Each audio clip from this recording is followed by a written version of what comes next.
Hello viewers, আসসালামু আলাইকুম। মুমিন ইলেকট্রনিক্স চ্যানেলের পক্ষ থেকে সকলকে শুভেচ্ছা ও অভিনন্দন। তো ভিউয়ার্স, আমার কাছে দেখতে পারতেছেন একটা আইপিএস তৈরি হচ্ছে। তো তৈরি বললে ভুল হবে। তো এটা একটি টেস্টিং চলতেছে। এটি নাতাশা এফসি কোম্পানির একটি সার্কিট, নাতাশা কোম্পানির এফসি মডেলের একটি সার্কিট। তো এটি দিয়ে কেমন পারফরমেন্স দেয় এরকম একটি টেস্টিং চলতেছে। তো অনেকেই চাচ্ছিলেন কম দামের মধ্যে একটু ভালো সার্ভিস যেন পান, দুইটা ফ্যান বা একটা ফ্যান চালানোর জন্য। তো এক কথায় একটা রুমের জন্য একটা ভালো পারফরমেন্স দেয় এমতো আইপিএস চাচ্ছিলেন। তো মূলত তাদের জন্য ভিডিওটি করা। তো এটি তৈরির ফুল ভিডিও আসবে খুব শীঘ্রই।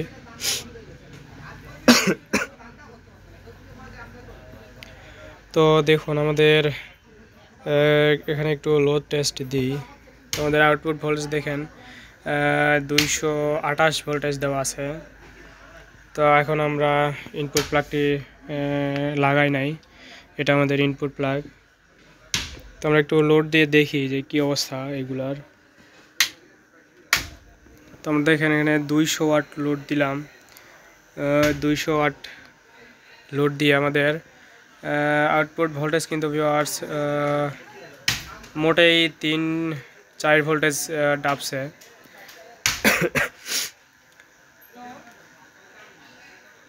তো স্টার্টিং অবস্থায় একটু ভোল্টেজ ডেইবে যায় স্কোয়ার ওয়েভে।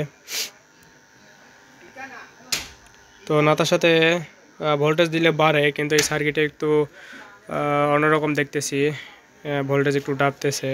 যাই হোক, স্কোয়ার ওয়েভে একটু ভোল্টেজ ডাবে, সেটা সবাই জানেন। তো আমরা 200 ওয়াট লোড দিলাম। তো এরপর দেখি যে আরও 200 ওয়াট লোড দিলে কী অবস্থা হয়। তো আমরা 400 ওয়াট লোড দিলাম। তো 400 ওয়াট আমাদের ভোল্টেজ এসছে 216। তো অর্থাৎ এটা 600 ভিএ 400 ওয়াট, 400 ওয়াটের একটি আইপিএস হয়ে গেছে এখানে। তো আমাদের ট্রান্সফরমার থেকে কিন্তু একটু শব্দ আসতেছে